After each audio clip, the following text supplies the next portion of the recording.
Entendu parler du contrat de capitalisation qui était très intéressant pour réduire son ISF. Maintenant que l'ISF a disparu, ce contrat de capitalisation perd-il tout son intérêt?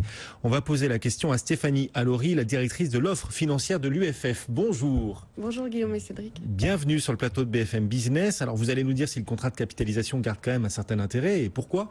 D'abord, c'est quoi le contrat de capitalisation? C'est quoi? C'est où? On les trouve où? Et c'est pour qui? Alors, basiquement, un contrat de capitalisation, c'est effectivement un placement financier, un produit d'épargne qui permet de capitaliser des sommes investies.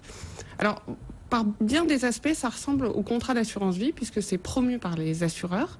Et d'ailleurs, ça en partage beaucoup de fonctionnalités, donc des fonctionnalités opérationnelles, arbitrage, versement libre, rachat libre.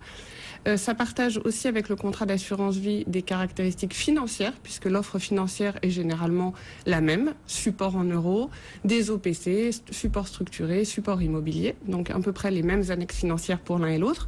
Et par ailleurs, la fiscalité en cas de vie est la même. Donc en cas de rachat, on va avoir la même fiscalité sur les contrats d'assurance vie et sur les contrats de capitalisation. Maintenant, et d'ailleurs les chiffres le montrent, le contrat de capitalisation est moins connu. Si on prend l'année 2016 par exemple, c'est environ 7 milliards de primes versées sur le contrat de capitalisation contre plus de 137 milliards en assurance vie. Donc un sérieux déséquilibre entre les deux types de placements. Et en termes de nombre de détenteurs également, on est sur un peu plus d'1 million en 2016 pour le contrat de capitalisation versus plus de 55 millions de contrats en assurance vie.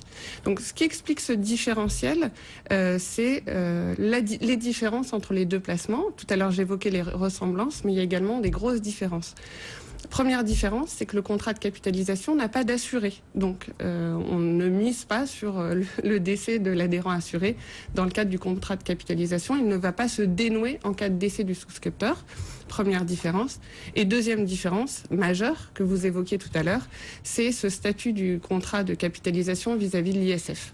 Alors justement, on va rentrer dans le détail parce que vous nous disiez le contrat de capitalisation a un avantage particulier pour tous ceux qui sont soumis, exposés à l'ISF. Il permettait de défiscaliser, sauf que l'ISF a disparu.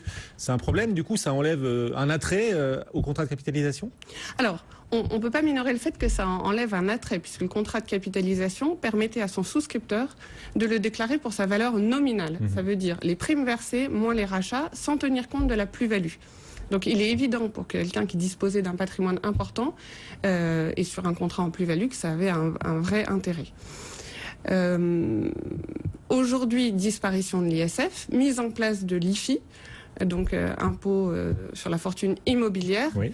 Là, le contrat de capitalisation va rejoindre plus encore les caractéristiques du contrat d'assurance vie, puisque dans les deux cas, en cas de détention de support immobilier au sein de ces deux enveloppes, il va falloir prendre en compte la part du support immobilier investi pour la déclaration à l'ISF.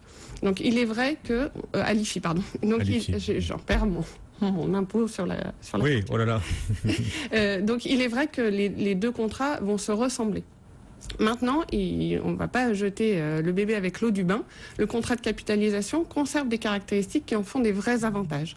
Premier point, c'est un contrat qu'on peut donner de son vivant. Ce qu'on ne peut pas faire de l'assurance vie, par exemple. Tout à fait. Ça n'est pas du tout les mêmes caractéristiques fiscales sur ce point-là.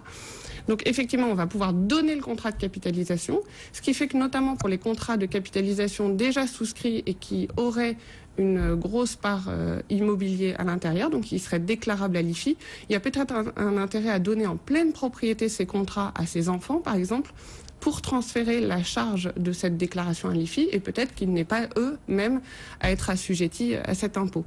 Donc premier avantage, la donation du vivant. Deuxième avantage, c'est l'optimisation de la fiscalité, notamment en cas de transmission. Admettons que quelqu'un a déjà fait le plein des abattements pour chacun de ses bénéficiaires de 152 500 € pour l'assurance vie.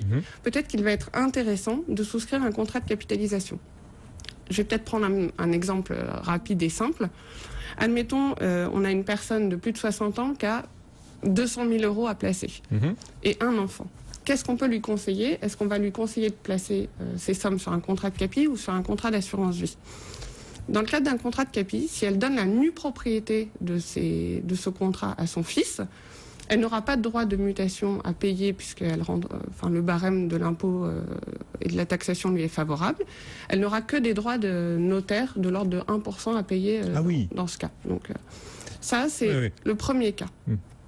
Deuxième cas, elle pourrait souscrire un contrat de capitalisation au bénéfice de son enfant. Imaginons qu'au moment de son décès, ces 200 000 euros sont devenus 500 000 euros.